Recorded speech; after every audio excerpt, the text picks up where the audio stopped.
That's why Mark got 7 minutes.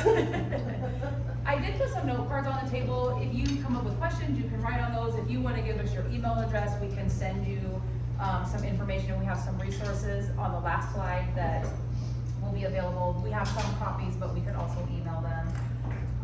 We really appreciate you guys joining. We hope that by you guys being here, you're at least interested, maybe doing some things fear-free. We can talk about that a little bit, but hopefully you're at least interested in this and wanting to introduce it into the clinics that you're at. Sorry, I'm sorry. Great. We're all ready. Does Sarah need to do it? It was working a minute ago. Do you want us to hit the speak button? Oh, there it goes. Did it work? Yeah. Okay. Okay. We'll see. If it still doesn't work, then Courtney or Sarah can do it. Okay. Okay. Hit it. All right. I'm Dr. Megan. Hello.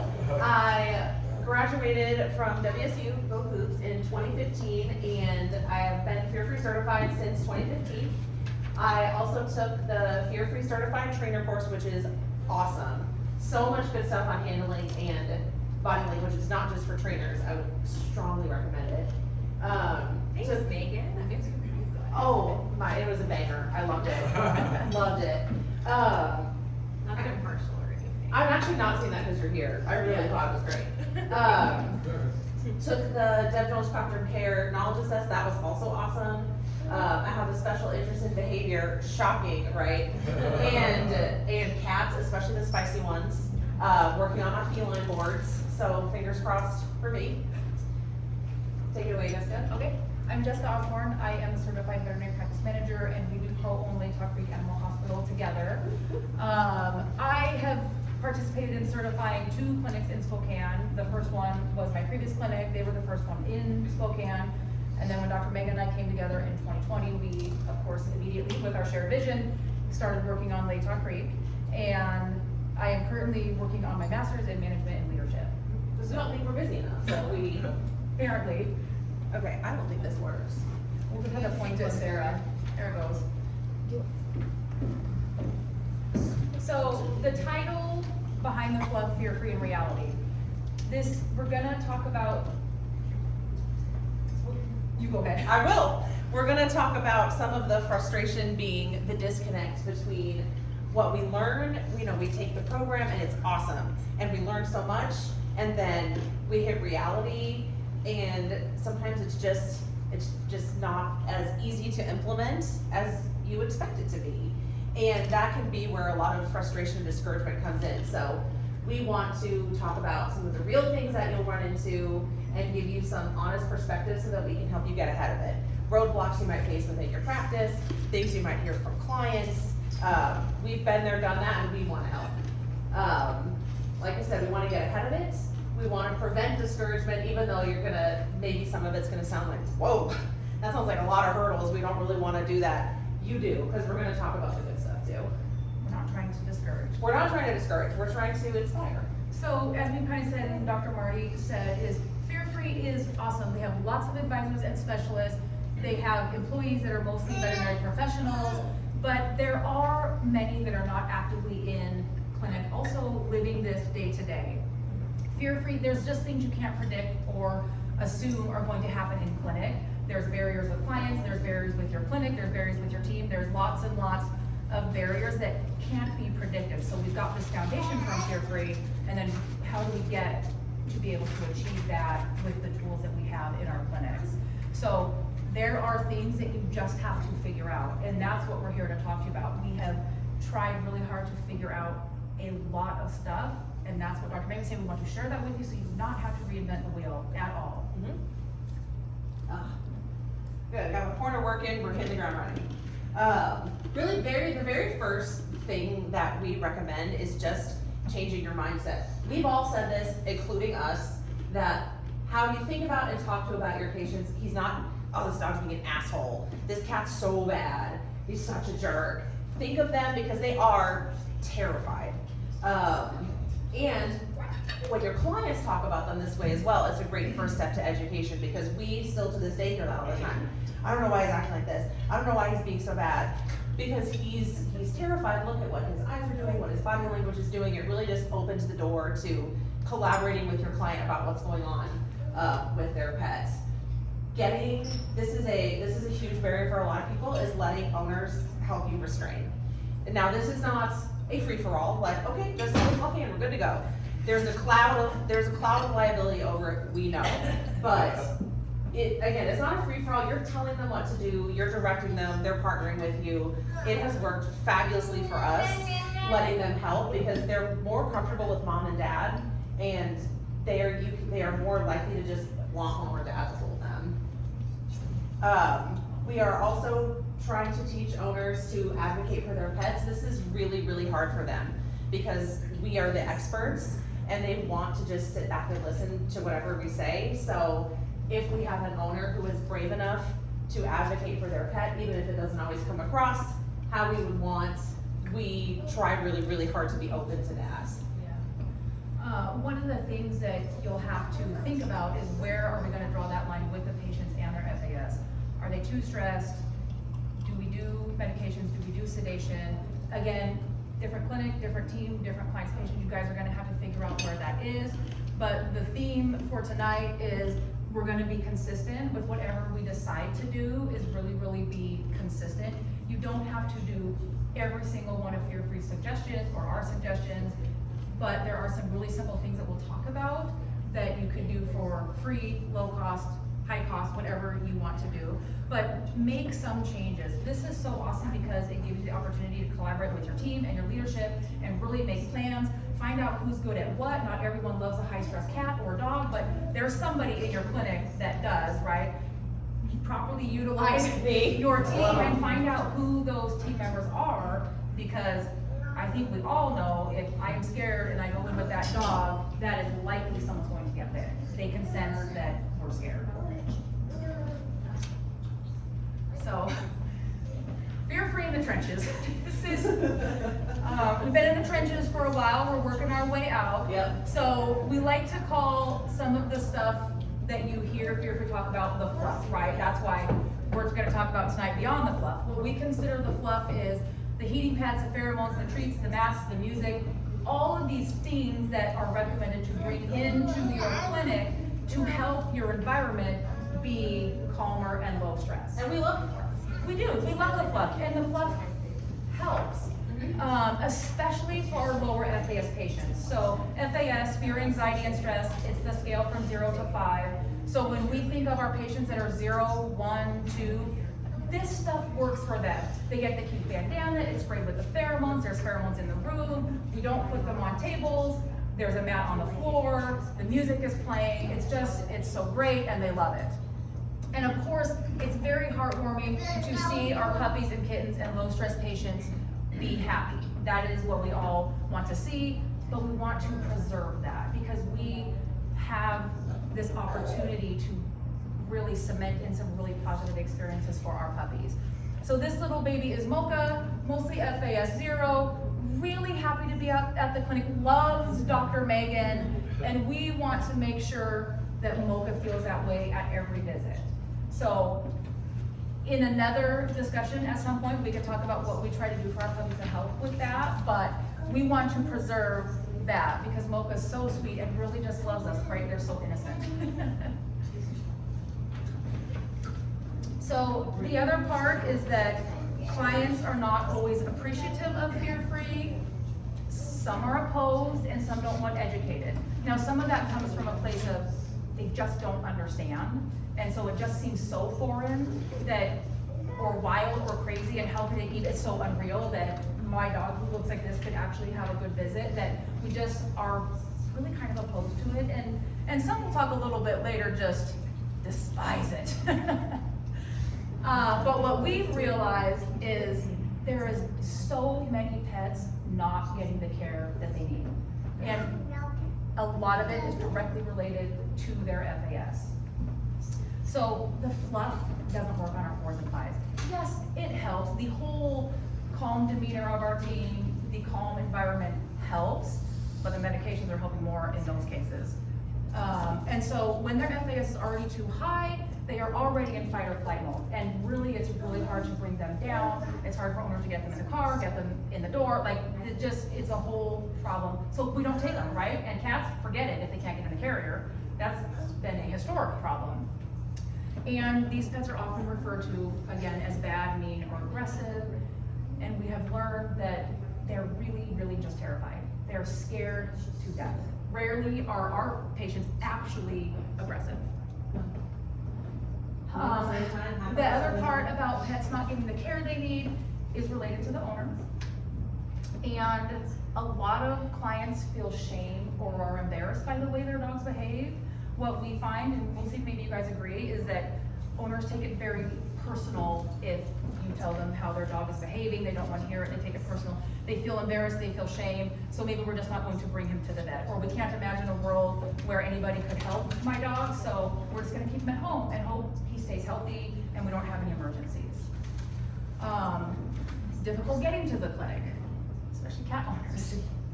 If we can't get him in the carrier, we can't get him to the clinic. So we've got a lot of barriers, which is why Fear Free starts at home. And you know, we have some dogs that we can't get them in the clinic, right? So, you know, when you think of that, think, okay, well, gosh, we don't actually have space in our clinic to be able to treat them outside or bring them in an alternate door in the clinic. So what do we do, right? How do we help those pet owners? Because as we see more high stress patients, you would be surprised at the number that just won't come in the front door. And then unfortunately, really kind of because of a lack of education, we do have vet clinics just telling the owners that the dog is too bad or too aggressive and that they can't see them. And we also know that that comes from a place of not being educated or not understanding, or everybody here probably was in the days like we're scruffing and we're laying and we're holding and there's 4 of us and we're clipping the nails, but boy, the dog walked out of here with his nails trimmed, right? I did that. I did too. We've all done it Yeah. before. Yeah. Even knowing better. Yeah. We're getting there. Hang tighter. There you go. It doesn't have to be that way, and we are here to help you try to be successful with some of these clients and patients that you guys are probably all thinking about right now.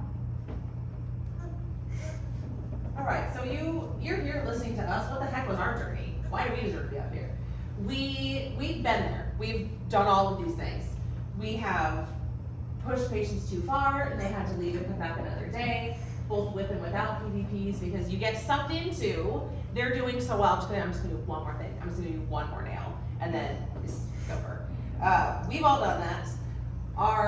One of our biggest learning points was sending patients away to come back on PVPs. Great, right?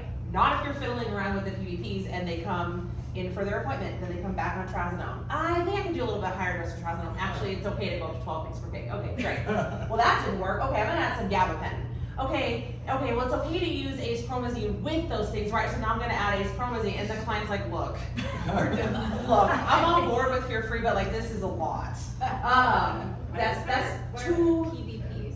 Oh, that's a great question. I'm so glad you asked. Pre-visit pharmaceuticals or happy drugs that you give before the appointments. So that's too many visits. So we have protocols that we brought with us that we have made ourselves for every FAS level to avoid this. And if that's still not enough, we just sedate. Because that has gone over way better with the clients than 6 visits for a vaccine. Being scared to properly score them was another big one. As much as we believe, even when we were at the point of believing in our souls that these are not bad dogs and cats, it's still hard to give them a 5. Well, Should we talk about what like 0, 1, 2, 3, 4, 5 sort of looks like? yeah, boy, that would have been a great thing to have on this, wouldn't it? Yeah, right, again, we're hard with that top of funnel. Yeah. So fear, anxiety, and stress, do you wanna talk about each of the numbers? Just Yeah, real quick? actually, yeah, so 0, happy dog, golden retriever, comes in, mocha, Yeah. this is, but you know, this dog will be fear-free no matter what you do. Like, you can't mess this dog up. 1 is having a little bit of hesitation, maybe they're just more kind of standoffish, relaxed, but still not really stressed. 2 and 3 is when we're starting to see some stress signals. We're starting to see some whale eyes, we're starting to see some avoidance. Sometimes the 2s can be won over with treats. The 3s will usually take the treats, but are not real enthused, or like you can't trick them into doing what you want. 4s and 5s are feeling the same internally. These are the top in fight or flight mode, but 4 is basically flight, could escalate to fight, and 5 is already in fight. And can you explain that with cats too? Yes, FAS 0 cat comes in, tail up, rubbing on your ankles, hopping up on things, just happy as a clam. Our 1s are probably more just kind of laying there, but calm. 2 is starting to sort of loaf and look at you, but might boop your finger, might take a treat. 3 is really kind of getting back, staying in their carrier, really hunched up. 4 is the one that's trying to get under the blankets in the carrier, cramming themselves under things, trying to hide, getting in the sink. And 5, you won't miss it. So they're gonna get you. They're either gonna get you or they're gonna end up in your ceiling tile. So next year, we're gonna have a picture of the FAS scale when we talk about it. You can picture it in your mind. But it's hard sometimes to give them a 4 or 5, like, well, they're okay, they're a really sweet dog. Yes, they are a really sweet dog and they're an FAS 5. This could be a great dog at home, but comes in the clinic and is just absolutely terrified. Well, and then when we score them too low, it becomes next year's problem. So when they come next year, we're like, who scored them at a 3? They're a 4. Yeah. So we've learned to really properly score them really well. And then we boisterously hold each other accountable. Did you put him as a 2 last year? Like, I don't know. And then finding our line and where you need to find your line, which does not need to be where our line is. Our line, to where you're not gonna proceed, basically. To where it's either, we're gonna sedate, you need to do what we ask, or you need to find a different clinic.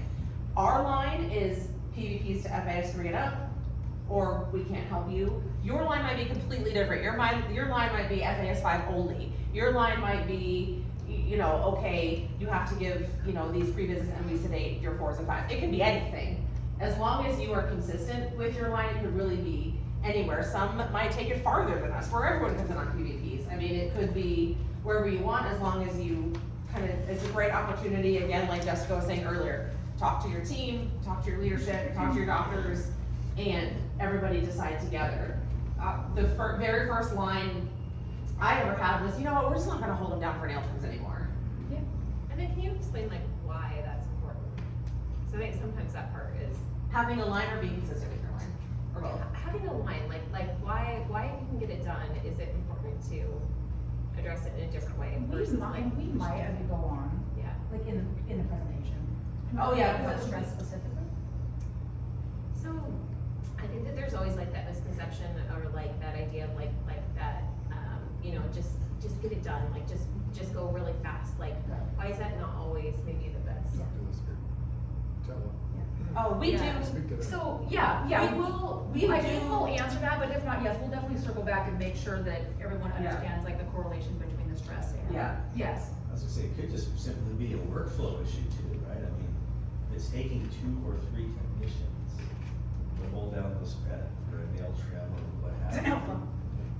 We're getting there, we're getting there. But, maybe you say, Yeah. it helps for this, Yeah. it reduces fear, and Mhm. obviously keeps you guys, getting bit.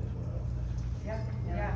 There's other Yeah, things. we'll keep going but I think if we don't get that clear enough later, will you bring it up again? I will. Sorry, you guys. I'm just No. asking the question. No, I'm being That's serious. okay. Yeah, yeah. Please bring it up again Yeah, if it doesn't go into it Yeah. enough.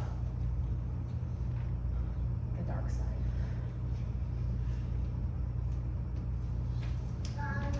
Nope, not the dark side. The light side. Something's going on here. Alright, well, it's fine. The dark side. Oh, there we go. The dark side again. What you weren't prepared for, and sometimes it's the client. Okay. It's okay. It's okay. They're not always prepared for us either. Are you surprised when your patient tries to bite you? You shouldn't be. Because we are missing a lot of body language.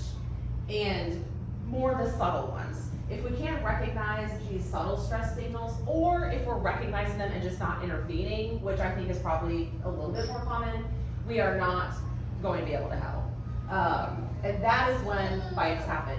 is when animals feel unheard, because in their minds, they're telling us and we're not listening, they're gonna escalate up the ladder. Some just to a 4 and to try and get away from you, some to a 5 and they'll bite you, because to them, they would be flabbergasted that we are saying they're being inappropriate, because they're like, well, I told you to stop and you didn't listen, so I had to tell you louder and louder and louder. Right, it becomes appropriate for them to bite. It becomes appropriate in their language for them to bite. I'm not advocating that anyone get bit, but just, that's how you can kind of tell the difference between like a behavior problem in a true aggressive dog and a scared dog, is they are terrified and they just want it to stop. They're not bad pets, they're scared pets. We say that a lot every day. We'll say it here. Right, nobody's gonna miss this, right? These are from the level 5. They're done, they're already fighting, but this, well, there we go. But this is a little bit more subtle. Yes, it seems obvious now, but except for maybe this one. He looks like he's ready to See, bite you. this is not the best picture for me to take, because he's about to bite you. But otherwise, you could get pretty much whatever you want done on these guys, if we're being honest. They're FAS 3 right in the middle.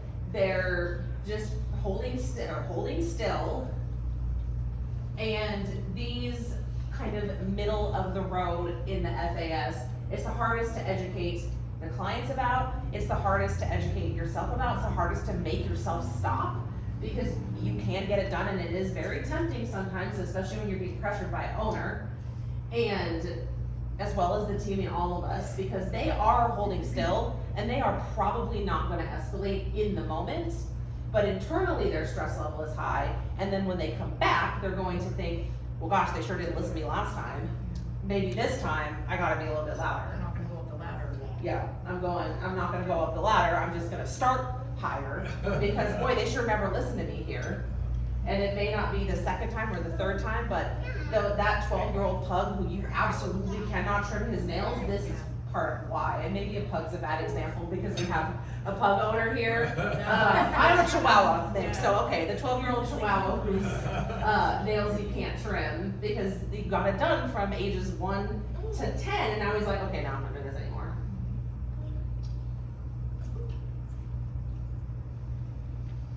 The highest stress patients. So one of the biggest things that we kind of learned and had to workshop and work out and figure out kind of on our own is how do we see some of these patients that are new to us? We end up doing a lot of visual exams. So mostly new clients, they don't have PVPs, we don't have the relationship with them, so we can't give them PVPs. If we're lucky, they might have something at home, if maybe their other vet gave them some trazodone or something. They might have something we could give them a dose for to give, but you know, they're in front of you, you can't touch them, they can't come in the front door, maybe they got a muzzle on him, maybe we can listen to the heart with the stethoscope Dr. Megan will talk about in a few slides. There's only one option at this point. We just have to do the best we can visually and establish that VCPR and call it good. And when I say call it good, that is so that we can get them 1 dose of pre-visit pharmaceuticals. That is it. We're not refilling food, we're not giving them their heart meds, we are giving them 1 dose of PVPs. So they come in, at this point, a lot of these clients, the new clients are coming because they know we'll do this. Right, a lot of them now have come to us because they know we can help them all the time, but not always. Sometimes they just come to us because they're close by. But when we explain it to the clients, they really seem to understand most of the time. We do have some Google reviews we'll talk about that not everyone's is understanding, but we have to be able to do something. Nobody else can get the meds, so we do. I won't get into legalities about it. Talk to your lawyer if you have concerns. We do the best we can, we look at them, we write up their medical records the best we can, we have them pay us a fee for our service, and we give them their meds. And then, so we do have them pay for that exam fee so that we can just cement that. Then we do have them return about a week later, for sure more than 72 hours, because that's how long it takes for that cortisol spike to come down. So we'll usually have them come back the next week. We don't charge them for that visit, so we'll talk a little bit about some costs associated with this, but we're not gonna charge them for a second exam.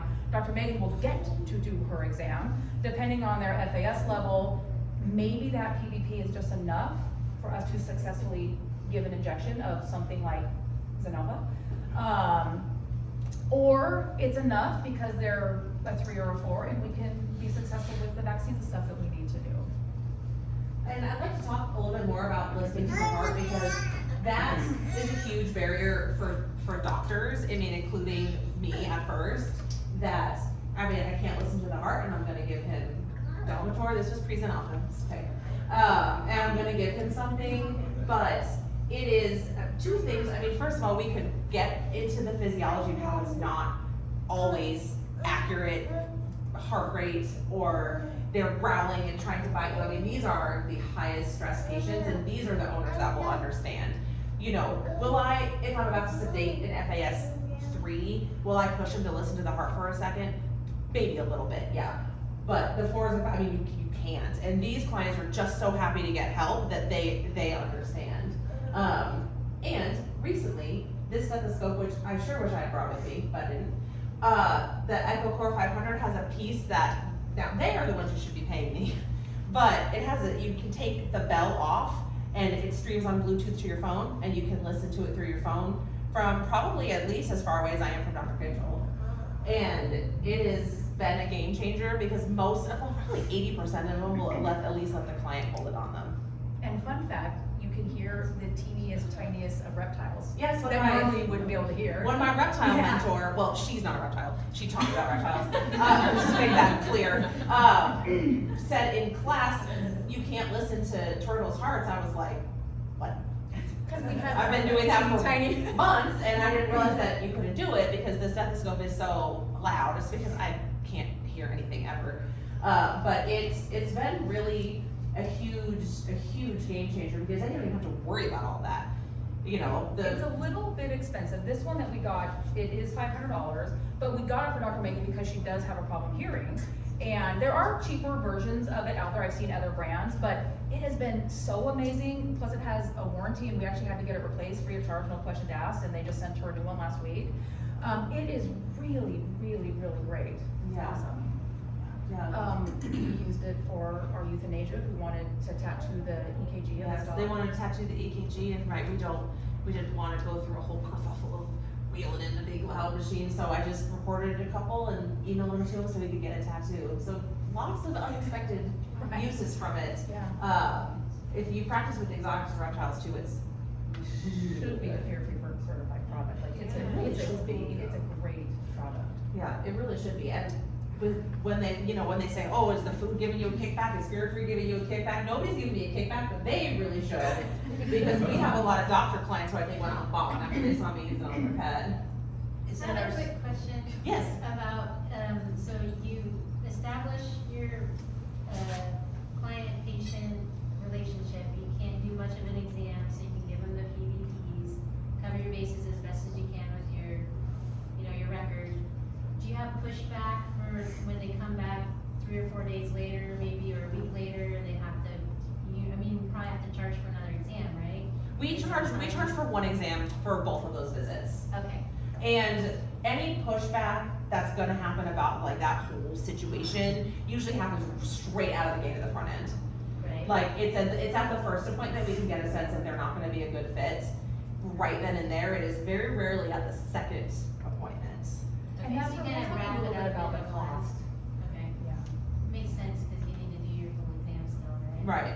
And it does take up another appointment spot, right? We recognize that, but the benefits of now you know how to handle this pet for all of their future visits, because ideally you would be keeping track of that in their medical record, so you know that the next time and the next time and the next time, you know what to do, and you know the PVPs to get them, and they really don't ever have to come to the clinic again without PVPs, unless it is a true emergency. But honestly, when we have one of our highest FAS patients need to come in, unless it is a dire emergency, and at that point, they're probably able to get a muzzle and we can sedate them, we're like, okay, can you come pick up your PVPs and we'll have you come back in 2 hours with them? And they're like, yes, most of the time. They're like 100% on board, because those clients are not the ones that are going to give much pushback. This is jumping ahead a little, but this is for new clients or ones that surprisingly increased in FAS over a year or so, and we just didn't expect it.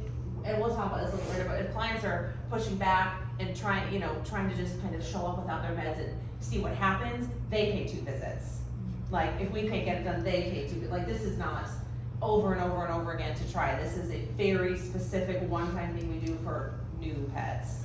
And we Well, just, if when you get a thorough exam, I've been in situations where I've had to sedate pets and, okay, all of a sudden I found this issue and that issue, and now we're working things up. Mhm. And they're actually, and the clients are actually spending a lot of money, Yeah. because we're doing Yeah. a full workup. yeah, and now you know how to see them every year. Yeah, Yeah. absolutely, Yeah. absolutely. So I think it all kind of evens out too. Yeah, we just had a gentleman today that unexpectedly we sent the dog was about 1.5. Yes, 1.5, and he had been deployed, and the dog stayed with someone, and he came home and they had been taking the dog in, so he didn't really know.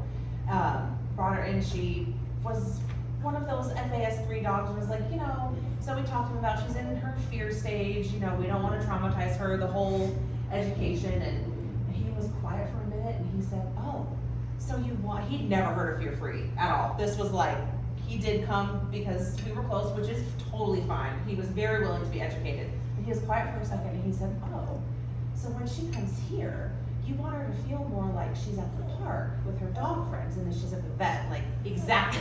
You understood what I was saying? That is exactly right. Good job. It was Yeah. very sweet. Yeah, so, again, the dark side, clients not being on board for various reasons. So how do we educate our clients?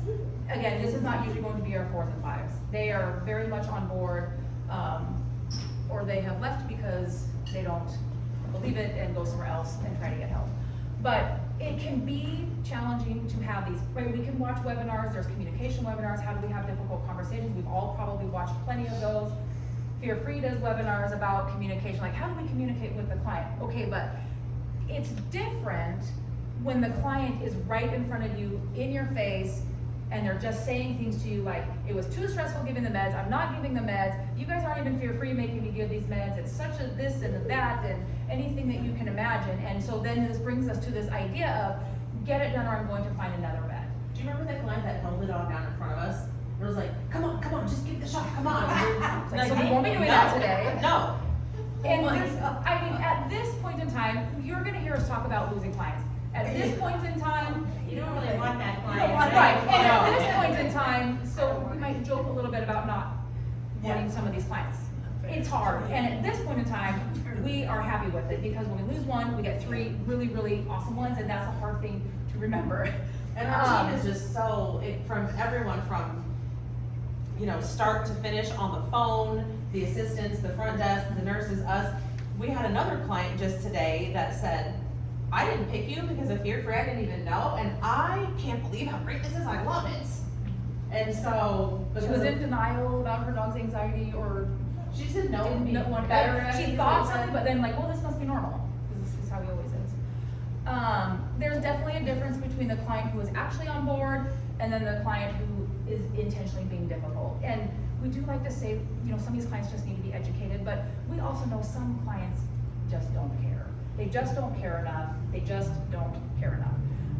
So we will try to educate. We're still surprised by the number of clients who are unwilling to give PVPs for some reason, and this is coming from clients who medicate their dog twice a day with carprofen or some other pill. So it's not even a barrier of pilling the patient. It's just something to do with drugging my dog and doping him up, and you guys are just pushing drugs on me, and he's too sleepy. And we try to explain to them, one of our nurses, Nurse Courtney's over there, they spend a lot of time educating clients on why them being sleepy is really, really awesome. Now, we take into account what size is the dog, what drugs did we use, could we change something out, could we use alprazolam instead of trazodone, maybe cut the ACE and have some, we will try, but in general, this is so good for them to sleep off that cortisol that they have, so they have an awesome recovery at home.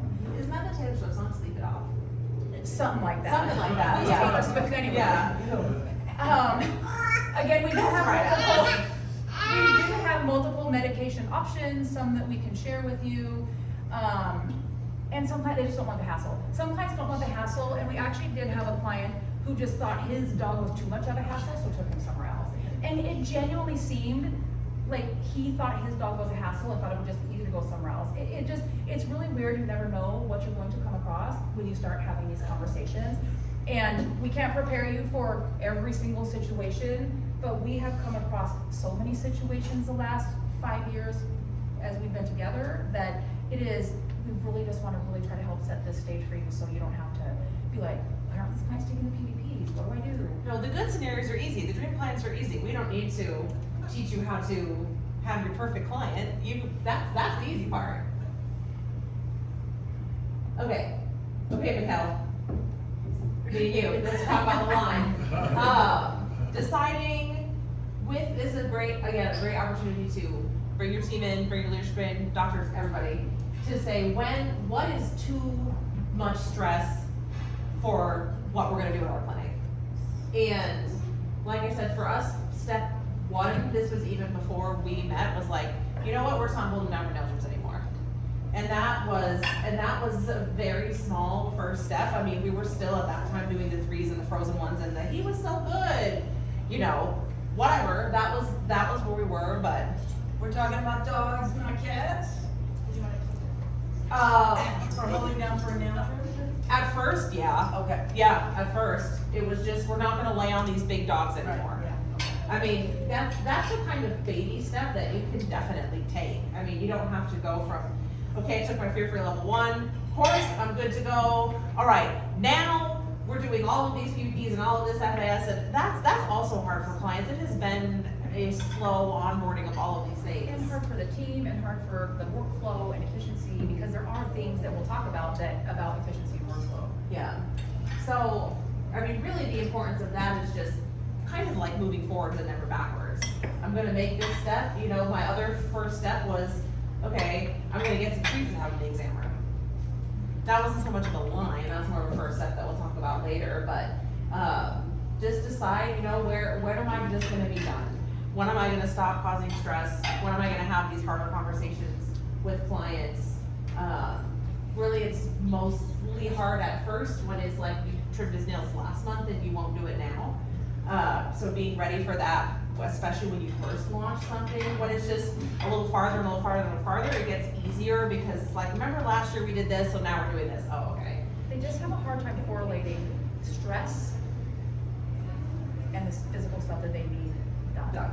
Yeah. And what does stress mean anyways? Yeah. Why is it important anyways? Exactly. Like, why do we want to alleviate that? Personally for us, and this might be as well, the line is a little different if they're on PVPs. If they were at FAS 5 and they've come down to a 3, awesome, that's great. Also because then the PVPs are going to help when they sleep it off, when they are sleepy after, that cortisol is gonna come down faster. You know, yeah, a 3 from a 5 is an amazing progress. An FAS 3 with nothing on board is a no. So we do go a little farther because we feel like that's what the drugs are helping us with.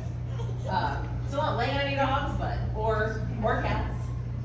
So what's the reason exactly that when they're sedated, their cortisol comes down faster versus not being sedated? Basically, they're just kind of sleeping it off. You know, they're not going home and just sitting there and continuing to be stressed out. They're kind of just sleeping through it.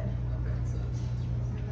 Yeah, do you guys use muzzles at all during any of this process? Yes. Oh, constantly, yeah. Yeah, we love a muzzle. Like the basket muzzles, yeah. All of our 4s and 5s, we really try to get all of them to have muzzles. A lot of the owners have muzzles for those. But yes, muzzle if needed. If the client, mark the medical record, if the client needs to have a muzzle on before they come in. Which a lot of that will transfer over, right? Because we're probably already doing that. We probably already have our list of patients marked specially that they need a muzzle. That's pretty standard. Yeah. Yeah. And if you have a hard time getting the muzzle on, sometimes mom and dad can't do it, then have them buy one and put it on at home and drive to the clinic with it on. With the basket muzzle, no big deal, they can pant, they can drink water. We've used e-collars as well. It's a little bit easier to get on if needed. Yeah, if you're in that sticky situation and you're like, okay, but I have to sedate it now because he's got porcupine quills on, I can't put a muzzle on, e-collar is great for that. Or cats, just wrap them in a towel. Deciding when, I skipped one. Clients, this is a big one. This is one of those situations where you do not get a free visit. We educated you, You talked to the front desk, you talked to Nurse Courtney on the phone, we talked to you about it in the room last year, you agreed to the PVPs, you picked up the PVPs, and then you get to the clinic and you're like, well, I decided not to give them because I didn't want them to be sleepy, but we can just get it done, just give them a shot. No, nope, no, We tend to and get manipulated into those situations, I think, as a field, right? By Yeah. clients, we tend to get manipulated in that situation, so. they think Clients certainly, learn that, and so they're like, why would you turn us away? they think certainly once we are here, you would not turn us away. Yeah. And that is not my visual exam, free visit scenario. Like, that's not in good faith. If you want to try, because sometimes it's genuine, and sometimes these pets are de-escalating after months and years of work. But if you want to try without PVPs, especially when you haven't put any work in and you haven't tried the PVPs before, we tell them on the phone, okay, but if this doesn't work, we are not going to force your dog, and you are paying for as many visits as it takes. You have one tomorrow. And some agree because they have been working with their pet, so they're like, that's totally fine, because I actually think we made some good progress, and we don't want to just have them on PVPs forever and ever and ever, especially if the owners are putting in the work. We had some And amazing success stories Yeah. of ones that were able to get lower PVPs, get off PVPs, because we kept them calm, we kept them from escalating, they learned that we were safe, and now they're fine. And, you know, it might turn out that they came in and we did it, but we couldn't do the vaccines, and then they did have to come back and pay for, you know, like a tech appointment, nurse appointment, to get those vaccines, but But the some of difference it's is- intentional, cause they've been working. The difference is the plan. When, if you ever watch this Twins Mom, hi Twins Mom, we enthusiastically made a plan to try it without meds because we thought it was getting so much better. That was great, that was a plan we made together, we were super excited about it, it went great. Yeah. I was excited too, that was fun. Again, yes, we talked about this, when deciding when is the right time to call it. All of this, a lot of this is subjective, all of this is subjective. But the most important thing that's going to keep yourselves and your team from going crazy is just being consistent. Because what you can't have is Dr. A being like, okay, it's fine, I'm gonna hold it down. And Dr. B not doing that. Having kind of been For the patient. real consistent, yeah, it is confusing for the patients too, because then they'll never learn this is safe, they'll always kind of be on the edge.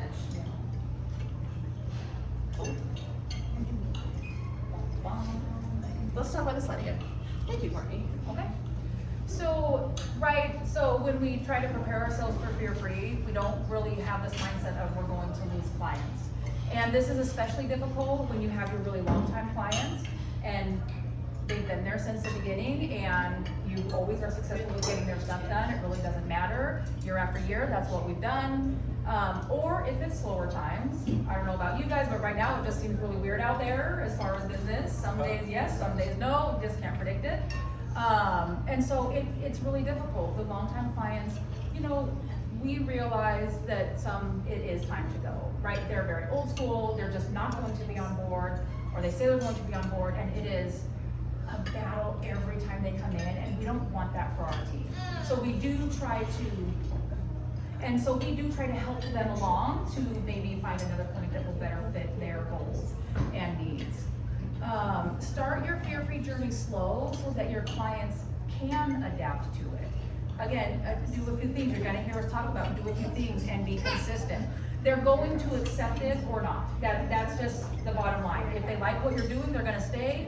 If they don't, and you are consistent, they will find a clinic that better fits their needs. Again, your guys' clinics, you guys have to decide what that looks like. For us, it looks different today than it did 5 years ago. Right now, we probably lose half a dozen or more clients a month, very specifically from these phone calls with the client. And we don't love that, right, for the reasons that we've already talked about. But where we're at in 2025, we're not going to compromise the progress that we have made. Now, there's a lot of things that we recognize about ourselves, and one of them is that we really also try to educate the community, so we need to continue that so that more and more and more clients understand what we're doing. But for varying reasons, right? The doctor didn't even touch my dog. I don't want to drug my dog. these meds don't work, it'll just take a second. It'll just take, you have to do this, this, and this, I don't want that blood work, it'll just take 60 seconds. I'll hold the dog down for you. Wait. Because what the clients don't understand, we had a gentleman, when we stepped out of the room, start clipping the dog, cat, I think, dog, started clipping the dog's nails himself. And they need to understand that by doing that in our exam room, you are now poisoning our exam room for their future visits. Like, please don't touch our nail trims. Yeah, please. All of the tools will be removed from the room if you're going to take it upon yourself to do that. Yeah. Can you say really fast, Ed, like what Temple Brandon said about a pet experience in here in a vet hospital? So I think that's really And I can helpful. add to that too, Yeah. because of our rooms. Yes, do. Yeah, do you wanna start, or you want me to start? Go ahead. Okay, so, well, I'll just tell the story about when we were lucky enough to be able to build a new building. When we got our clinic certified, we were in a strip mall, right? Little clinic, not much square feet, we just had to make do with the space that we have, which is what we're telling you guys. Fear free, understand, everyone's clinics are different, do what you can. Y'all, we built a room out of blocks. Basically adult Legos. And so we were lucky enough again to build our building, and when it was being built, but we just hadn't quite decided what the rooms were gonna look like. Mikkel happened to be over there looking at it with us, and she was like, I talked with Temple, and here's what Temple said about these exam rooms. If you make them all look different, we're talking about dogs here. If Yeah. you make your exam rooms look a little bit different, and they have a bad experience in room 1, next time, have them come in room 2. If you need to do that exact same thing, do it in room 1. So we actually have a couple pets charts marked. Okay, when you get to do the vaccines, pull them into room 3 and then take them back into room 2 with mom. It seems extreme, but we, again, we're just at that stage where we were designing what the room decor was going Our to builder look was like, you're what? You know what, the builder was a good sport with cat parking and it is, but we were able to then make those rooms just a little bit different. And we're not talking much. The colors are still the same, the walls look a little bit different, the stuff on the walls looks a little bit different. But they remember, and that is just the fascinating thing. They remember what happens in that room. Smells in each room too? Or just, they look different? Look, the rooms, really, we try to get them to smell like the pheromones. Yeah, we try to get them to be smell neutral. Yes. But just the look of it was different enough, so that's why, like our 3 dog rooms and then the private suite all look different, is for that reason, because it was just dumb luck that Mikkel happened to be there at that time and happened to mention this thing that Temple Brandon said. So we're like, I mean, if Temple says it, we would be silly not to do it. Yeah. But again, you don't have to go change the decor in your room. You can, but that was just something, again, we were in this, it was just the timing worked out. The stars aligned for that. Okay, now, Aaron, so here's where it does get expensive for the clients. For the most part, nothing is different about our prices than it would be if we weren't here for you. Exam fees the same. Exam fees the same, prices of things are the same. Where it really gets expensive for the clients is in 2 areas. Number 1, we already talked about this one, taking time off of work for multiple appointments, which we try to mitigate with like, okay, it's like number 1, number 2, you're done. We fixed that. That was really legitimate critique we had from some clients we got. And number 2 is paying for sedation and reversal, because a lot of the times, right, we're trying to get them down and up, for lack of a better word. So we use a lot of like dog training sedation, which adds, we can't collude X number of dollars to whatever we're doing that day. So that is also, okay, great, I can't afford the whatever dollars for sedation. Okay, and reversal, then that's 2 things. And that is where we wanted to talk about the fear-free preferred products in Alpha, which is similar to Domitor, and that is melatonin, and then adding the venlafaxine. You don't have to reverse it. You can if you need to. If for whatever reason you needed to reverse it, you absolutely can, but you don't have to. And so that on its own already makes it more cost effective. Hang on, I got a second slide. Oh no, go ahead. Well, I was gonna say, with melatonin, it's actually vananoxin, but That's spelled wrong? that's right. That sounds like a cool extra name. Metacone Venox is also an alpha 2. Dr. Megan's exactly right. You don't have to reverse it, but you can. And it's atabamazole, whichever flavor you use, so whether it be aniseed or reversidine, whatever. But what we find most often is people just cage recover. They wake up beautifully, and then they just walk out. And they don't resedate, they don't have that drugged effect. It's good for the client, it's great for the patient. And it's great for you guys too, because you save money on the reversal, that's more expensive than the sedation. So anyway. True, and it lasts about, start to finish, lasts about 45 minutes. So again, timing wise, you really don't have to sedate, or you don't have to reverse them. One thing we learned, we're warning. And we timed it, like. We timed it. We timed it when We had a spreadsheet. We timed them. Yeah, we had a spreadsheet, we timed it. And you're warning clients normally with Domator, right, that they will vomit, they'll defecate with Xenalpha. Like clockwork. Like clockwork. They don't, we had. Not always, but. All of ours did, every single one. Not one of them vomited though, but they, Shit happens, every right? single one. Shit happens. That's the new tagline, but Yeah. it's definitely a possibility. Yeah, It's a very strong possibility. Cover your ears, Aaron, for this next part. What was the barrier for us with Xenalpha is this, it's supposed to be given IM, and it's about double the volume that Domator would be. That's a barrier for these high stress patients. It's hard to give 2 meals IM. So when we were at the Xenalpha dinner, Just want to interject, oh, maybe you've got it. I was gonna say, you gotta call Dr. Katie on that. well, I already did. Call our doctor. I already did, and here's what she There's a said. way to- You can give it subcutaneously. It's off-label, but this is approved by their doctor with no noticeable difference in effect. Again, we tracked it because we out of the gate were like, absolutely not, we can't give this IM. But we'll give it sub-Q, great. It's still, and this is all our data from giving it sub-Q. It still only lasts about 45 minutes. You still don't have to reverse it. They just get as sedate as they would with the IM. And it only took a few extra minutes. Like 5. Yeah. Took like 5 extra minutes for them to fall asleep, no big deal. But then also balance that out with the stress from the IM injection having to get over that peak. Whereas if they stay calmer with sub-Q, it really only takes about 5 extra minutes. Monitoring is very straightforward. You can ask Dr. Katie about that. I have used half of the dose with like an opioid and have had good sedation too. So Good. it ends up being half the volume that you're injecting, especially if it's that you gotta get in really quickly. And you can, again, you don't have to, but that's a great point. You can give it with other agents if you want to. For example, nope, I'm just using it by itself. Great. Okay, x-rays, oh, I gotta go into surgery now. Great, go ahead and give the rest of your sedation for surgery and proceed. It's totally safe to give with other things. Especially if you are not sedating patients, this is a great start to let you bring in one thing. And it's less expensive because it's just one thing. One huge downside, Aaron, is that you can't give it to cats. That's true. What is this? It's true.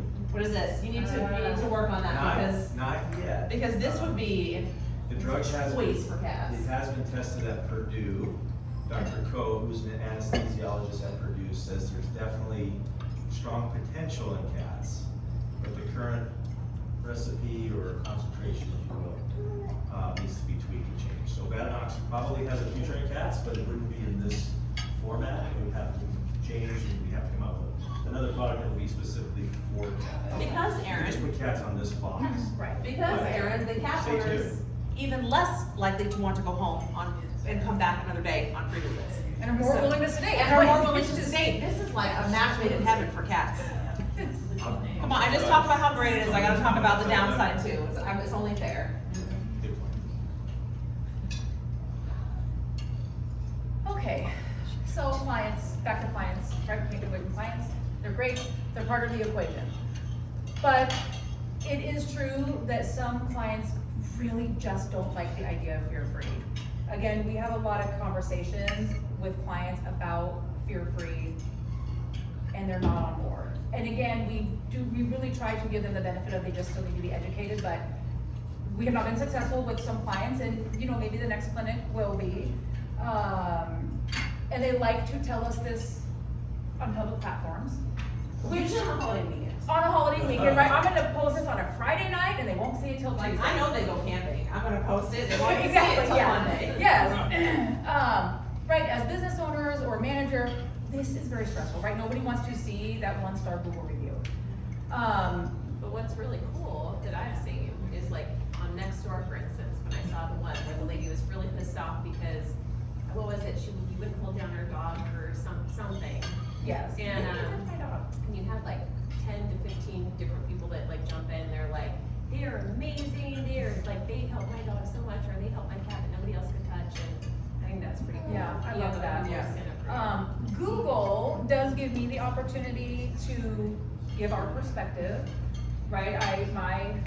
The way I look at 1-star reviews is there is some truth in there somewhere, but they're mad. They're hitting their keyboard. They should wait a few days and let that cortisol leave their body before they do that. But they're just mad and they're letting it be out there. And yes, you read through it and maybe there's something that's true, but I then use that as they've given me a stage now for me to put my perspective out there. We have gained clients. We have gained From your clients that are like, good essentially clients. like the Google responses of some of these. The team all runs home, we get a bad Google review to read Jessica's response too. So what will be the game changer for us is when these clients get so upset with us, and you'll see one of these reviews, it is a red flag. I have never been so pressured to give drugs. And then they go to the next clinic and the next clinic recommends the same thing. Like that would be a game changer for us. Like we just can't wait for that day to happen. Not even that you do the exact same thing, but they're getting the same type of message. Maybe you guys do proceed with something, but you're starting to have these conversations and they're not just hearing about it from us. Like that would be a game changer for us. So on my next slide, if it's there, are just some highlights. This is a dog, not a person. I've never been as coddled in 68 years as that dog was. I never got his nails trimmed. The whole thing was ridiculous. Took him off the silly people drugs. The whole fear-free thing is good, but they take it to extreme. We actually think that's a compliment. She says, we paid for an exam, but none was done because he licked the vet's hand With his teeth. This dog's name was Grandpa. It was really cute. She wants to go somewhere that will give her dog tough love. Those are not words that we use. And then the client that talked about feeling pressured, this was a red flag for her. She loved us, and of course, she does not want her dog to be scared of the vet, but this is too much pressure for her and she does not want to medicate her dog. So it's hard. And those are obviously clients that we could not turn around. We could not educate them. Ironically, this client up here, she pointed out she is 68 years old. The dog in question was FAS 5 and she had to rehome him, ironically. She did leave us this message 6 months after we had seen her. And she said, you asked, which is what she started with. We did 6 months ago. Exactly. So, but right, ironically, that dog needed some coddling. Like these dogs need different things in the home that they're not getting, and she couldn't keep him. So, but it's okay. Like this stuff now doesn't stress me out like it did several years ago. And most of the time, these don't usually catch us by surprise. Like, okay, I already just start typing my response. Because they're like, okay, Jessica, here's what happened. Yeah, one of us will come running in there Right? like, oh, Jessica, mine's Jessica. not a good fit. So here's what happened. I'm like, I got you. I'm just gonna start writing it now. Because those clients obviously write, the negativity speaks way louder. Unfortunately, it's hard to not let that consume us just as humans. So we try really hard to talk a lot about the positive ones that we get. You know what Taylor Again, Swift says, it's actually sweet all this time you spend on me. I'm looking at that. in this one, yeah. So being respectful of a client's time, like Dr. Megan said, we did have some clients like, you guys need to remember that there's a client on the other end of the leash, and we're like, we can't because we're too far into fear-free. Actually, we're like, no, we totally get it. Like, we get it, you are right, because we're so focused on the dog, and this particular client's like 4th time back, and they're like, we need to do something different. Yeah, we want the feedback when it's thoughtful like that. Like, you know what? Yeah. And we have made so many mistakes on our journey. We have caused a lot of stress. We have done a lot of things wrong. We have evolved in and out of a lot of scenarios that we have had to learn a lot of things because of that. One of the most recent things that I learned was don't tell them what we're gonna do next year, because next year, we might be doing something completely different. Yes. I was like, well, you right. Because we joke that like, well, that's a next year problem. Well, next year comes around. Don't Yeah. leave these problems for, well, that's a front desk problem, or that's the nurse's problem. Like, nope, it's everybody's problem. It's everybody's problem. It really strains the relationship, right? At probably everyone's clinic, we're big on the relationships that we build with our clients. It really, really puts a strain on the relationship. It puts a strain on your schedule, right? Because you're not charging them an exam fee if you bring them back 3 or 4 times. You can't do that. Clients aren't going to go for that. So it is a strain on the relationship. It's a strain on the schedule. So we got very serious about our PVP protocols, and we are quicker to offer sedation. At this point, all of our FAS 5, we like to say that our 5s get PVPs so that we can sedate them. Our 4s, a lot of them are sedated, and more, some of our 3s. Because again, we, at this point in time, chose FAS 3 and above needs PVPs. If owner wants to come in without the PVPs, they will pay for that visit and they will pay for the next visit. And we actually had a client come in and didn't give them, paid for the visit, and then had a records transfer. I mean, I was ready for a Google review, but we didn't get one. Not yet, but they might surprise us on Christmas. Thanksgiving's coming up. Yeah. One of my favorite responses, I would tell a quick story, that Jessica ever wrote to anyone ever was when someone left us this nasty review on Thanksgiving Day and didn't acknowledge it. And Jessica started out with, Happy Thanksgiving. And then she, But I don't know, what comes over you like, I'm just sitting here eating my Thanksgiving dinner. I'm gonna go write that stupid vet clinical review right now. Like, you ever just wake up like, F that vet? Like, what from a year ago? Like, what is happening? again, we all know that there is this subset of clients that they're just not maybe happy in life. They're not happy with, maybe they're not happy with the dog that they got. We see that as well. They're not just ashamed, but they're just like, I don't even like this dog. Like, which is unfortunate because he feels that. The dogs feel that, the patients feel that.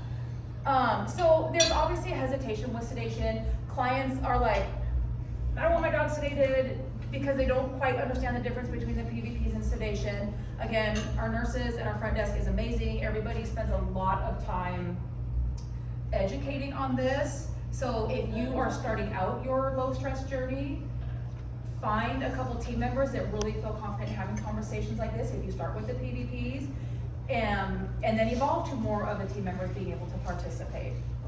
But we need to be educated on why being sleepy is good for them and how stress can really be more detrimental than whatever is wrong with them. Stress is so hard on them. It was funny, I don't watch live TV very often, but the news happened to be playing, and it just happened to be this segment where suddenly they realized that people's emotional health was important. And I was like, boy, if we're only here now for people, like we're a long ways to go for pets. So it's so important that our pets don't feel this stress, and that is sort of the barrier because, right, we want to help pets, we need to get them better because that's what everyone in here has promised their clients is we're going to make your pet better. But if they're stressed, we can't maybe do that, and then they don't understand and they don't want to sedate, and it's just a whole circle of potential problems. Now, before we go to the next slide, I need you guys to hear me out for a second before I even show it to you. Okay. We talk a lot about Enneagram, personality types, communication at our clinic. An extension of that is talking about generational differences. So, hang in there, hear me out, Courtney. Boomers, Mark, Being the only boomer in the room. being the only boomer in the room, everyone else looks young and fresh-faced, then we got all turkey neck over here. As an aside, we're giving a no, there's a reason I call that. We're giving a presentation at our Fear Free Summit for the community.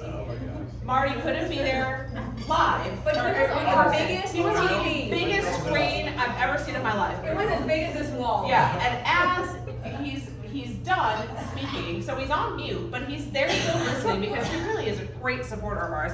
And he's sitting there like this, just laying with his Well, neck. I'm trying to do this, you know, look if And then I see him again, he's on mute, saying to his wife, you can see him saying like, and then like doing stuff with his neck just to do his wife off camera for like 5 minutes. We're trying to text him under the table like, hey, Mark, they can see you.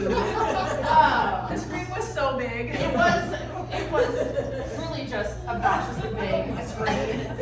Oh, and this went on for minutes, so we were like, trying not to call attention to it, then you couldn't miss it. Redneck neck left, man. It's good. Yeah, it's good, it's good. Okay, boomers. That's So, awesome. so boomers, is anyone else a boomer? No one's gonna admit it now. Again, this is like, we did our own like research and polled our team and really tried to figure out like, really in terms of fear-free is why we did this, but it was interesting. It's interesting, and right, none of these generalizations are everybody, but it's enough. They love to complain, it is a hobby, it is a pastime. That is actually, I think, something they enjoy. It's very much like a dog barking out the window, and you're like, just don't look at it if it's upsetting you. And they're like, no, I'm gonna look at it. They think everything on the internet is directly posted to them specifically. They are great. They will mostly do what we ask in certain ways. For example, if we give them PVPs to give, they will give them. We had a client come in, and of course, during the history, the assistant asked, well, what medication did you give this morning? She said, I don't know, the ones Dr. Megan gave me. No idea, just like, yep, they gave it to me, I'm gonna give it, here you go. It's too much trust. Yeah, that's a little too much trust, bestie. Like, you can ask a question, I'm good with that, but nope, you said to give it, I don't care if you're sleepy, you said to give it. Those kind of things, absolutely no problem with that, with PVPs, with coming back, they got all the time in the world. They will not do things like work on cooperative care at home. Like, that's too much, right? That's a step too far. They're too busy working on their neck lift or whatever. Or they're gardening. Right, Or TikTok. and the dementia's setting in, they might get mad about something they Dementia's setting approved. in. They approved in the same visit, in the same conversation. Like, they'll sign a treatment plan and then they're mad at the bill. Like, this was like 8 minutes ago. It can be challenging. And it is, I think that is related to loving to complain. Right, they just want to complain about it. And they have every intention of paying. 100%. Oh yeah, they're absolutely not gonna run out of, they would never run out of the bill. They're just gonna complain about it. The dark generation. Probably most of you are Gen Xers. I think I am. Yeah, this is me. Yeah, y'all wanna own this one because y'all are rough.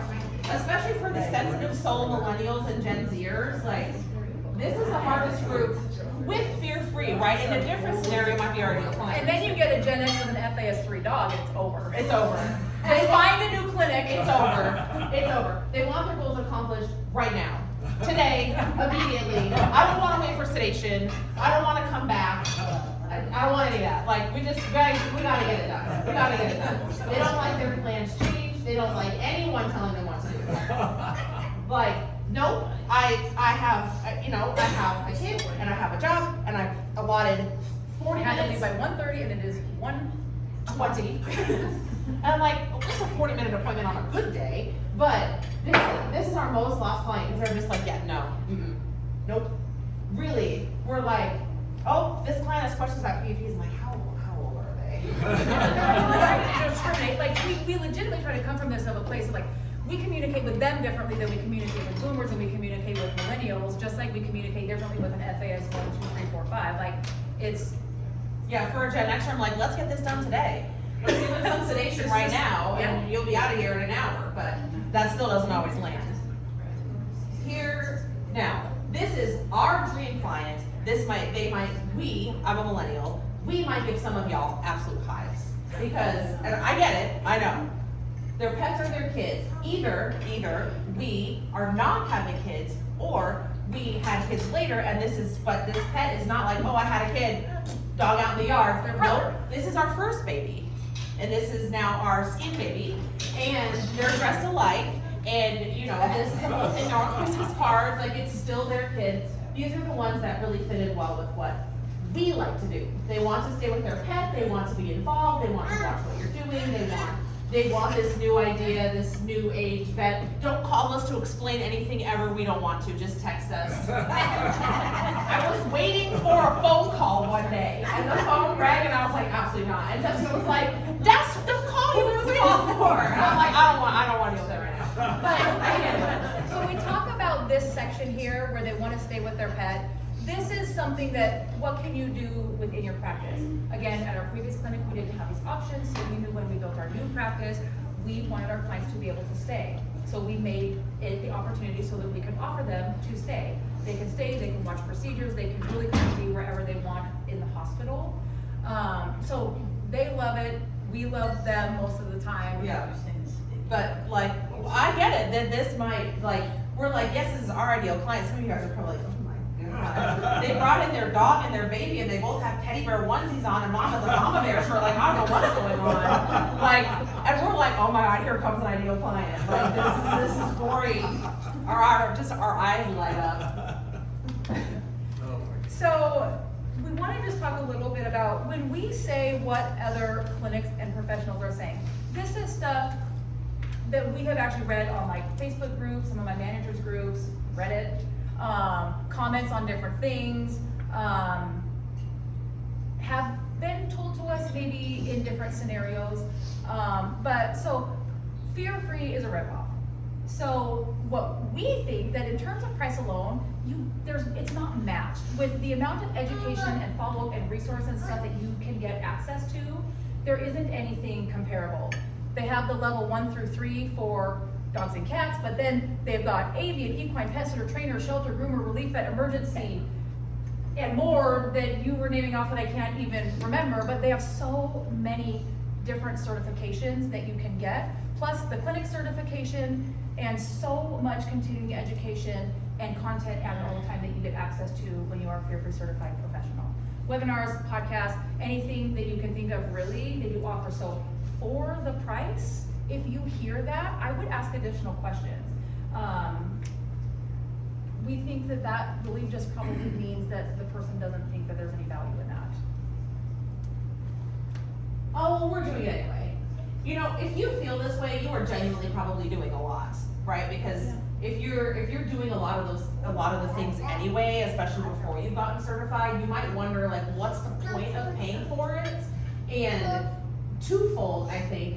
Number one, this can be taken to unimaginable heights that we have not even come close to reaching, and we're the ones presenting today. And we are not even close to the sky is the limit with some of this. I mean, we have to slow a little bit down because the sky's the limit, but the community has to catch up before any of us get into things like deep into cooperative care, you know, those sort of things. I mean, we offer it, we teach it, but we're just starting to learn about that.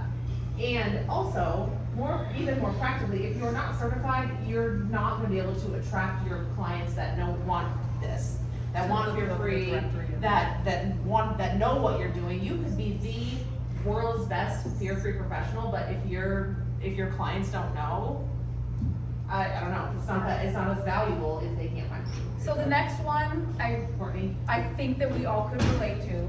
So I did actually read this on some Facebook posts that were just lining Dr. Becker's pockets. He is a millionaire and he's making all of this money, so I'm not going to contribute to that. As veterinary clinic owners, that has probably been said about all of us, and probably none of us. 0% of us are probably millionaires from our veterinary practices. We hear it all the time in the new building. Whoa, I bet I paid for this wing. Let me whip out these things and show you how much per square foot. You've respectfully paid for this carpet square right here. But in reality, the fear-free is a business. They're a business and they need to make money just like the rest of us do. And again, people who are saying this, they just don't think it's worth it. They don't want to do it. They don't think it's worth it. We have been lucky enough to get to know the Becker family, and they put their heart and soul into all of it, and their money. And so when I saw that, I just laughed, and I was like, of course, right? And then he's a public figure, so then it becomes this thing that everyone's talking, it's trending, and but like I said, we've gotten to know them. They're awesome and amazing people, and have been doing some really, really, really awesome stuff. Fear-free takes too long. Yeah. Yeah, you know what? Yep, it takes a long time, especially with new patients. Once you get your flow down and you get your emotional medical record, then it doesn't always take that long. But like Erin said earlier, so does using 4 of your team members to lay on a dog. Someone, they're pooping all over, someone has to clean it up, or someone gets bit by a cat and has to go to the ER. You have to pay for that. I mean, if you think about that, those things take a long time too. And kind of our flow, what's a full schedule for us, and everyone's different. We have 40-minute appointments. I see 16 appointments. The nurses or our vet techs see 12, those are our tech appointments, we do charge a fee for those, that's a separate conversation. 6 drop-offs, different on surgery days, but, and like I said, with a 40-minute appointment, that's a full schedule for us, and we can achieve that with fear-free. So. And that is the patients in Mossy Yeah, and that is including the 4 clients throughout the day that are staying with their pet.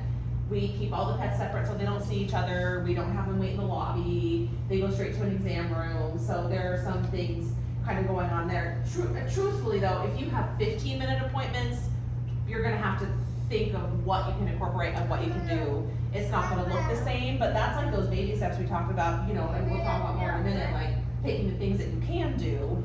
You know, with a 15-minute appointment, you're not gonna be able to sit there and have a cooperative care training session, but there's ways to be fear-free for everybody. Right, even with your current schedule. And, you know, like I said, you get a more thorough exam when they're staying calm, a more accurate exam. Happier clients, or this is ironic after we just talked about the dark side, but really, we're just trying to, like we said before, we don't have to prepare you for the happy ones. We're trying to prepare you for the ones that are gonna get the jump on you and surprise you. And a happier team. We've had many team members who interviewed, got accepted for the job, took the fear-free level 1 because we require it, and then finished out their 2 weeks at their previous clinic and said like, oh wow, I wish I could start implementing fear-free here before I go. Oh no, this is good, good job, Marty. Okay, it's too expensive to make all these changes. So, really, I don't know if Fear-Free would appreciate me saying this. Yours, Mark. Get 1 or 2 team members that are very, very interested and can be the advocates in your clinic. Get them certified. Get them certified. Honestly, I don't even think Fear-Free would care. They're like, you're getting it in your clinic, we're happy about that. Certify 1 or 2 of them, let them teach and train each other. So pick the right team members who are natural leaders, who like to get up and talk in front of people, who want to actually do this and teach the next team members. Let them do that. This is how we got started. I had at my previous clinic, one of my OETs, Tammy, she went to a conference back in 2015, I think, and she listened to the speaker. His name was something like Dr. Marty Becker. And when she came back, she was like, okay, I really think that I would like to do the certification and then I could help train everybody. So yep, we did that, and then we progressed on with Fear-Free with that. And so, but we love Tammy. We love Tammy. So that is what I did at my first clinic. That was my introduction to it, was for going to a conference and listening to Dr. Becker and like, could I please do this? And then I will help. And then, right, we took that and ran with it. And you don't have to commit to spending a lot of money. And this is where having those conversations with your team and your leadership and really collaborating about this comes into play. And again, when you choose those changes, just be consistent. It's too expensive to make all these changes. I mean, at once, yeah, probably, honestly, to make all the changes at once, which we don't advocate for that for a lot of reasons. But there are a lot of changes that you can make that cost $0. Our PVPs, and even, you know, if you don't want to jump to an alpha, pick your favorite sedation protocol. These are things we already have, all of us, even the ones who are just totally not into Fear-Free, or just want to learn but haven't done any steps yet. Everybody has trazodone and gabapentin. And if you don't, those are readily available at the human pharmacy to call in for your clients. Again, pick your favorite sedation protocol and use it if you want. I'll tell you a little secret, you can give all of them sub-Q. That is what we decided after Zen Alpha when we are sedating with something else. You know what, we can give that sub-Q also. And so now we do that for all of our high stress patients. You know, again, this doesn't have to be all your patients. Mark your highest stress patients and have these ones avoid the lobby and have the clients wait in the car and go straight to the exam room. Starting with how you handle them, gentle handling, and one good first step would be like, okay, no more laying on dogs and no more scruffy cats. You will, I promise you'll get hurt way less. We can talk about that more later. But if you want to spend like a little bit of money, you know, okay, Fear-Free, obviously the 1 membership they have great handling resources. But if you want something for your clinic that could be just like a single resource that you buy once and have forever, Sophia Yin's book is older, but all of her handling stuff still stands up. Her low stress handling of dog and cats, that book still stands up. So if you're like, you know what, I can't even pay for a membership right now, or I can just pay for one, but I can't have everyone just referencing it, that book is great, and it's older, so you can get it super cheap. Keeping clients with their pets, the high stress ones, keeping them together in an exam room if that works with your flow, and examining dogs on the floor. That's another great one. Okay, so you can spend a little bit of money. Bringing in some treats. Some of our greatest hits are Purina Moisten Meaties. You go to the grocery store, Cheerios, Easy Cheese, and Pup Cups. I know a veterinarian who puts Vienna sausages on his face as a fear-free trick. I won't name any names, Dr. Marty Becker. Are they turkey Vienna sausages? Yeah, I don't know how to do that, those things don't rank. Like, we got some, like, oh. That's why they work. I mean, I'm not knocking it, but they, good.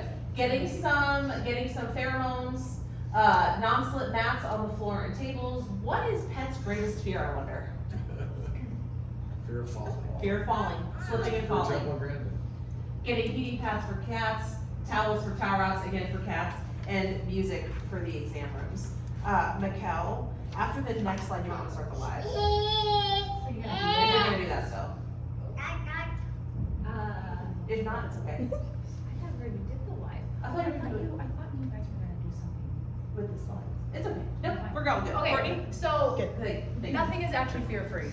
We totally get that, right? It is not realistic to think that this pet is going to be fear-free, stress-free. It's not realistic. If that is the bar that you feel like has been set, we want to try to change your mind. Fear-free is the umbrella term. It is the movement. It is the fear-free movement. So when we talk about it, we do use the term fear-free, but that is to bring awareness to the term because that's what we want clients to start to recognize. But what does fear-free mean? It means this idea of this low stress experience and taking their stress into account because it is just as important as their physical health. So yes, they are correct. And this was actually said to me a couple weeks ago, nothing's actually fear-free. I see these dogs and I'm terrified. And like, we get that and we could talk through that, but we are trying to get our patients to neutral, if we can. FAS 2 is a win. Dr. Megan said earlier, if we get our FAS 5 to a 3, we will try to accomplish what we can. So please don't think that fear-free or this idea of we want them to be completely without stress, that's not realistic. And that isn't the bar that's intended to set. Again, it is the movement, and what does that mean? It means this low stress experience. Yeah, it's aspirational. And, yeah. So, wait, is this the part that's gonna be live? Can we do it on my own Facebook page? Sure, yeah. All right, that's what we'll do. Do you want Hey, Ben to Mikkel, hold it? Mikkel, Uh-huh. before you start, Sophia Yin was a pioneer. So, I don't know how many know Sophia Yin, but she was one of the first 5 people on the Fear-Free Advisory Group. So, 100% support what she's done. It's so sad that mental health issues took Sophia. yeah. She's a really good friend. So, Fear-Free is really well known in the veterinary profession, but is not known among consumers, but that's about to change. So, Procter & Gamble is coming out with a product line for Fear-Free, and there's a high probability that Walmart's gonna have an entire line called Vetted by Fear-Free. And Vetted will be products that are curated by the American College of Veterinary Dermatology, and curate the skincare line. The American College of Veterinary Dentistry will curate the dental line. So it'll be stuff that you can recommend, knowing that it has a true veterinary recommendation, not just something slapped on a product. And fingers crossed, I was on a phone call the other day with God, I can't remember her name now. This is with Taylor Swift's mom. Where Donna? that's, No, that's as close as I've got to Taylor Swift. But it was her mom talking about her endorsing Fear-Free. So I we'll often see. wondered where her cats go for that either. That would change Who things. comes to her, who comes to her, yeah. That would change Yeah. things. Yeah. Okay, so, dun, dun, dun, dun. What you are missing out on, wait, one second. Okay.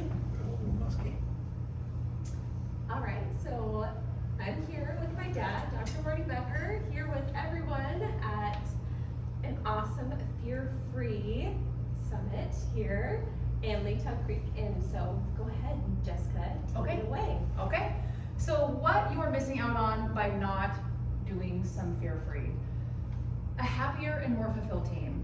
We feel like we have experienced, our team has experienced, they could speak up if I'm not being honest, helping them be aware of how we're handling pets and how we can lower the stress in pets or how we're causing stress has really made everyone enjoy their jobs more. The environment is calmer, the pets are calmer, they can be calmer. It just all around, the team is happier and more fulfilled because one or two of them got to do the certification, the rest got to learn about it. So really we're finding that it is also beneficial to the team, very, very beneficial. Fewer injuries is great for business. Hot off the press, I just saw last night that the AVMA posted an article about fewer injuries, right? We probably assume that there are fewer injuries.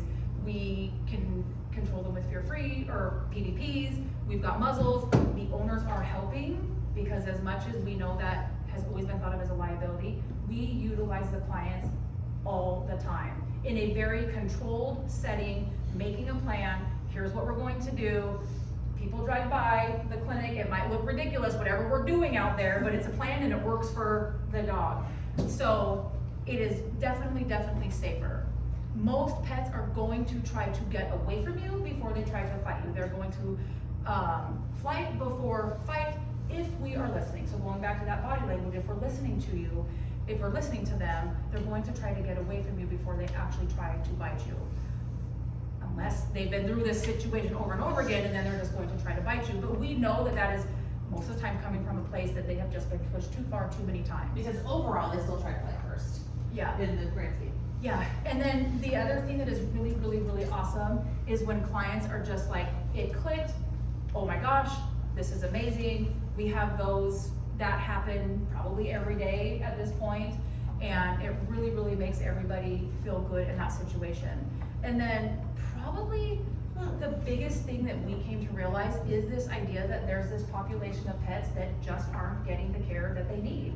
And that's really sad to think about, right? I think we all knew the cats weren't getting the care that they needed because of the carrier is the barrier, but just the segment of pets that just aren't getting the care that they need. So this is Bowser. We're gonna show this video of Bowser.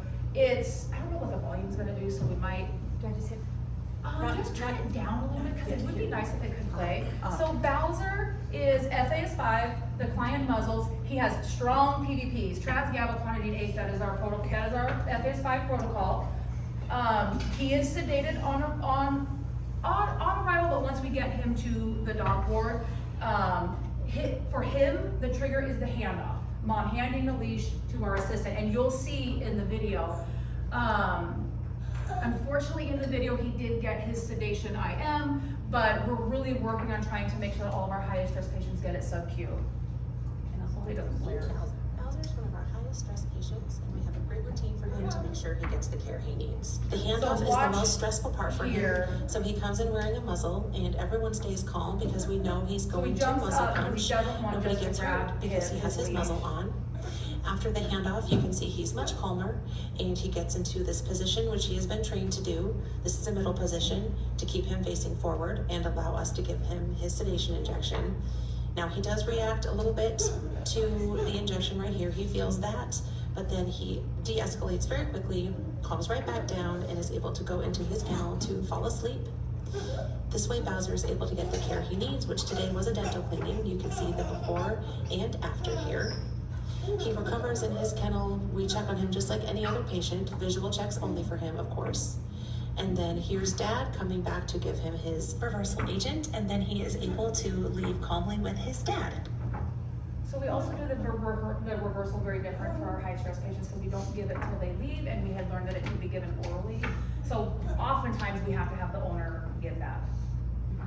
Next. So he is just one of our patients that he wouldn't be able to get care if he didn't really sit down and make this plan with mom. And you guys probably all have patients like this where you're like, what do we do? How do we do it?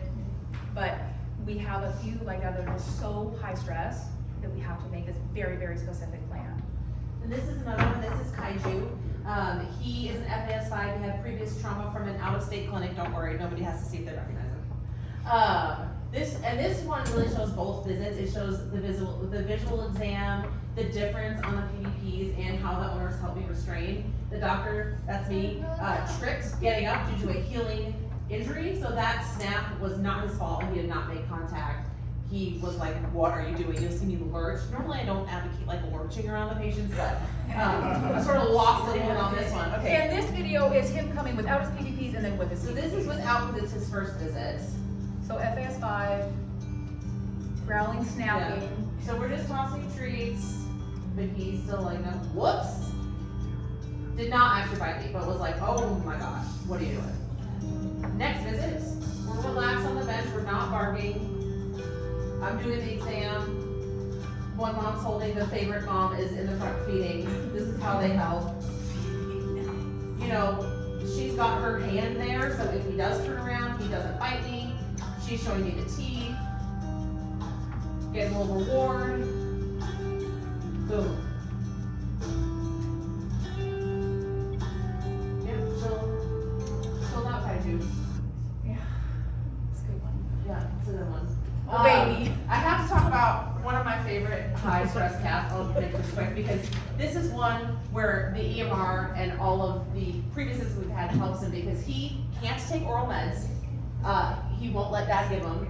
He gets injections every day for insulin, which is fine, but nothing in his mouth. He cannot see, if he sees a dog in the parking lot, in the car, he just has to go home, like we're done. And as another fun fact, he can't ride a carrier. So we kind of have to build up this trust to be able to do these certain things with him. And past these things, we sedate. But we have worked with him enough that he will let me do a couple of things. Which one's gonna Could my so lovely here, assistant. like is we not can't working. cover his You head. can't cover his head because he will escalate. So we just kind of do that so we can't whip around. And then try again.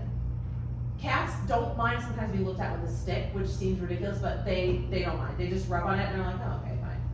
So I can kind of look at his mouth that way. And, right, it looks kind of silly, but it doesn't, this kind of stuff, like right now that we have all this doesn't take very long.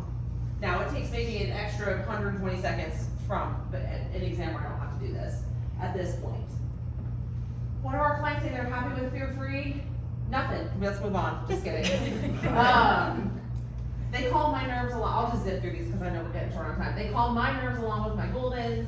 He does better coming here than any other place. He's not shaking and clawing. Both myself and them are treated like units. They go to great lengths to ensure comfortable. Never experience this kind of warmth, calmness, and attentiveness. My cat's no longer afraid. They do a good job of reading body language and knowing when your pet is being pushed too far. So we get good Google reviews too. So looking to the future, what is our goal? Our goal is that we want clients to start asking for some of this low stress experience. Asking for fear-free, asking will you do some of these very specific things if I request them. We have some very specific things that clients can ask for that really wouldn't cost you guys any money or really inconvenience you at all. And that is what we're trying to get out to the community because we do actively try to educate the community. Fear-free isn't a fad, right? We have the client like, this is a fad, what is this thing? It's a movement, and you heard Dr. Becker, it's a worldwide movement, it's everywhere. And I see these Facebook posts where, oh, now we've got this clinic certified, the first one in Hong Kong, and the first one, like, it's really, really great to see. Veterinarians are getting certified in vet school, thank you to Fear-Free giving it to them for just a very nominal fee. They're coming out certified, and they're going to start asking for it, probably already are asking for it, right? We've had a lot graduate with the certification. And you may also have team members that want to do it, but maybe they feel like they can't or they can't speak up, or maybe they're doing it for their patients that they see in the room and trying to do the best that they can. But that's what, looking to the future, that our hope would be is that at a minimum, we can get some clients to start asking for some of these things, and clinics are willing to meet that client where they are. So, you know, the thing things that, again, we're trying to teach them to ask for simple things, not like, hey, can we come in with a muzzle on, let a muzzle punch you with the handoff? No, like, that's later. These are the kind of things we want the community to be able to ask for, how to advocate for their pets in general. For example, a lot of our clients, when they go to the ER, saying, can you please just sit again? Things like that. Can we wait outside until it's time for my appointment, just so I don't have to sit in the lobby? Asking for PVPs, asking to stay with their pet if that works with their vet's flow. Learning about body language themselves, so that they are not giving you pushback when you say things like, hey, I think he's getting stressed out, so you guys can collaborate together because they also understand what they're looking at. And bringing treats and toys to use during the visit. You know what doesn't cost any money? When the owner brings the treats. But we wanna know now or after how you guys feel about clients asking for these things, because we want them asking for things that are reasonable. We want them to stay with you. We're not trying to get all the clients to come to us. We're big on loyalty. We want them to stay where they are, and we want to help you serve these pets that you might not want to, be able to, know how to serve in this moment. So we really want to be able to help you remove any barriers. We want things that are inexpensive, realistic, little steps. Go ahead, Marty. Again, like I said, we're trying to reach everyone's clients to help them learn what to ask you for, waiting in their car, asking to stay with their pets. One thing I just wanted to touch on is anyone who already has the clients in an exam room. If your flow is to have the client in an exam room and then take the pet to the back for blood draws or what have you, kind of think about why. Is it just because you've always done it? Is there some barrier there? Is it because you don't want the client to watch you? Because I totally get that. That was a huge barrier when we started doing things in the room. It's like, well, they're gonna watch me draw blood. Yikes. What we have found is clients give you an extreme amount of grace for medical things. They don't care if you have to go get your nurse because you can't hit a vein that day. They don't care if it takes you 2 tries. They don't care if you and your assistant switch and the assistant draws blood because they're better at it. They literally don't care about that. What they like is being made to feel special and being able to see behind the curtain. Even when it's normal to us, we always draw blood in the room, and they're still like, wow, we get to watch? And they give you, that is one thing they give you no problem about. They love it. They love being able to kind of see what you guys are doing. And so if you think, because we all thought that, well, they're gonna judge me for not being able to draw blood, they really don't care. We'll see. Is there another slide, or are we done? Did it go? Short stack? I'm trying. Okay. It says all done. So what is in this for us? Why are we doing this? It really is as simple as our clinic promise is to make veterinary care more collaborative and low stress for everyone. Our passion is education for everyone. Ourselves, our clients, other clinics, literally anybody who wants to listen to us. And that passion dovetails with fear-free. So anyone who wants to listen to us talk about fear-free, we love it. We have outlets for clients in the community to learn from. We also want to help the industry with this yearly dinner. We have a fear-free summit in the spring for the community. You guys, anyone starting out or progressing along the path, don't have to reinvent the wheel. We want to help. We're here to help you. So in closing, we know that clients leave clinics for lots of reasons. We try to take that with a grain of salt. You guys probably have some of our clients, we probably got some of your clients for various reasons. Doesn't matter, this or that, too long, too many meds, too expensive, too whatever, doesn't matter. What I don't think any of us want is for clients to leave our clinics because the client thinks we've mishandled their pet. And that is what clients are going to start thinking. They're going to start to learn that this idea of scruffing and holding down is mishandling. And I know that I would never want a client to leave and tell you guys that we mishandled their pet. Like that would really be very upsetting. And I wouldn't want that for any other clinic because again, clients are getting more educated on this. And as Fear-Free gets it more out into the community, we actively work on getting it to the community. That's what they're going to start thinking. these sort of older ideas of how we get pets the care that they need are going to start to look like mistreating when they can compare it to other clinics doing it in a low stress manner. Can I add one thing? Yeah? You can too. Temple Grandin's coming in May. Yeah, so she's going to do something at WSU, and then come up here and do something for autism, and then hopefully do something for, something like this. We can have Temple Our here. Fear Free Summit. A summit, Yeah, yeah. And then she's gonna come up and vacation a little bit at our house, which she's never Nice. taken a vacation in her life, so. So, going back to what is in it for us, we genuinely want to help. That is how passionate that we have become with it. It is what we do. We have a lot of resources. On Instagram, we basically are an advertisement for Fear Free because that's what we do. And we have lots of resources on there that you guys could learn from, clients can learn from. We started a podcast that really starts at the very, very beginning. It's called Pets Deserve It. We're on episode 2. They drop the first of every month. YouTube, we actually have the dinner that we did last year, very specifically about high stress pets, is on there. Our Fear Free Summit last year that we did, this year that we did for the community is on there. We have some Fear Free stuff on there, but then we also have stuff that clients can get, like Fear Free 101 checklist. What do I need to do to prepare for my visit? Because it starts at home.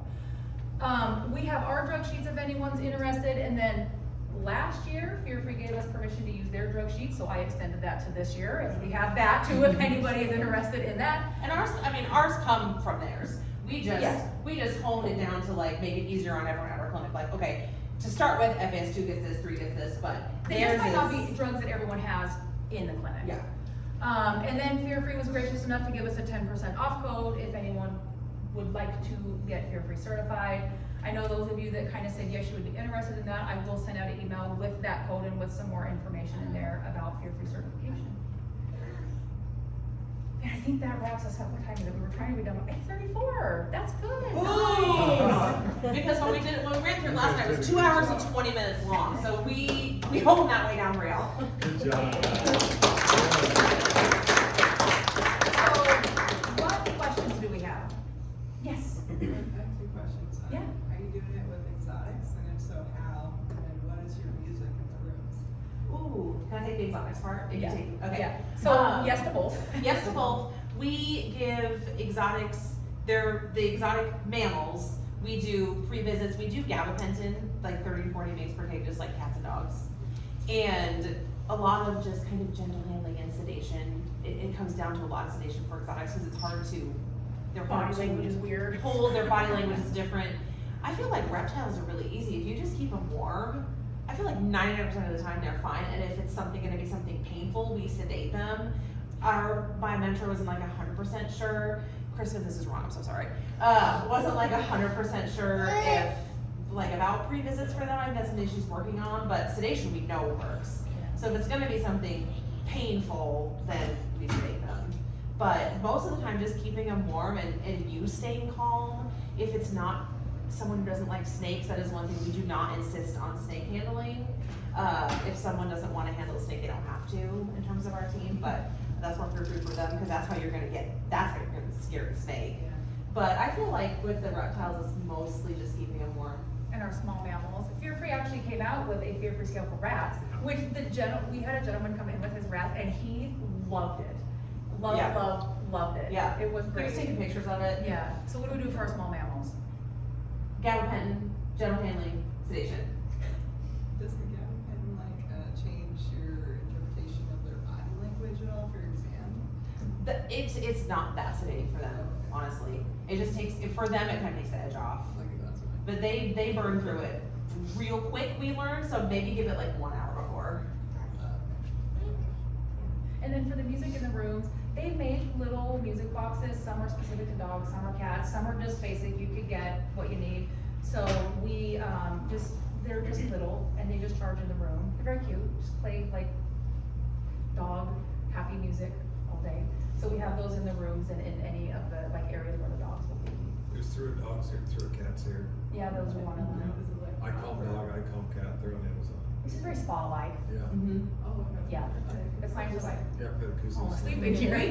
We've had clients sleeping in the rooms before. It's calming. Don't make it too calming. The clients will fall asleep. The clients will fall asleep. Yeah. Any other questions?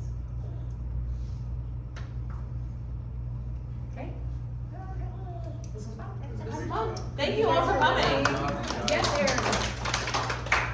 Just one last announcement, on your way out, there are cheesecake bites and to-go boxes